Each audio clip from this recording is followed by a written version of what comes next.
So ఇది ఆ రోజుల్లో ఒక చిన్న ఇదన్న ఒక రూమరో లేకపోతే నిజమో తెలియదు, ఒక ఇంటర్వ్యూ చదివి అందరికీ అలాగలా స్ప్రెడ్ అయిన ఒక ఇది. ఒక పెద్ద సినిమాలో, ఇట్స్ మల్టీ స్టారర్ సినిమాలో మిమ్మల్ని ఆడటం జరిగింది. అండ్ మీరు వచ్చేసి ఒక ఆ రోజుకి ఒక ఏంటి మీరు తీసుకున్నది అనుకున్న ఎక్కువ ఒక 8 డిజిట్ ఫిగర్ మీరు చెప్తే వాళ్ళు వచ్చేసి డ్రాప్ అయ్యారు. ఎందుకంటే అంత పే చేయడం కరెక్ట్ కాదన్నప్పుడు సమ్మన్ మిమ్మల్ని ఇంటర్వ్యూలో అడిగినప్పుడు ద సేమ్ బ్యానర్లో నేను you know when I did a character role 5,000 balance కోసం ఐ థింక్ 2 నెలలు తిరిగాను. ఇది ఒక రూమర్, ఇది నిజమో కాదో నాకు తెలియదు.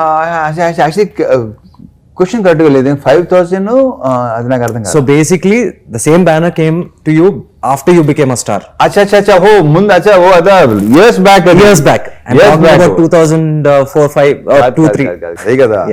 వస్తే అక్కడేమో అసలు జీతం కూడా ఇచ్చేవారు కాదు సరిగ్గా అసిస్టెంట్ డైరెక్టర్గా. సో యా ఫైన్, అప్పుడు ఒక పేమెంట్ ఒకటి అన్నారు. Okay fine. ఇక్కడ ఏంటంటే పొజిషన్ బట్టే వాల్యూ, పొజిషన్కే వాల్యూ, అది నమ్మితే చాలు.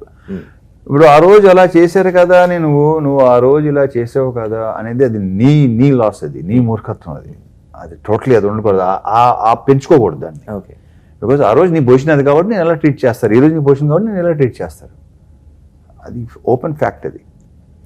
సో దాన్ని నథింగ్, ఎప్పుడు చర్చ సమస్య లేదు. మళ్ళీ అదే ప్రొడక్షన్లో సినిమా చేయడం జరిగింది. సో ఆ రోజు నేనెంతో అంతే, ఆ రోజు నా పొజిషన్ బట్టే కదా ఏదైనా సరే, పొజిషన్ బట్టే ఉంటుంది అంతే. Simple is that. బట్ ఏంటంటే ఓ టైంలో మనకి రావాల్సింది రాకపోతే చిన్న అది అసలు ఏమో రాలేదు ఏంటండి, అప్పుడప్పుడు ఏవో చిన్న ఖర్చులు అప్పులు ఉంటాయి కదా.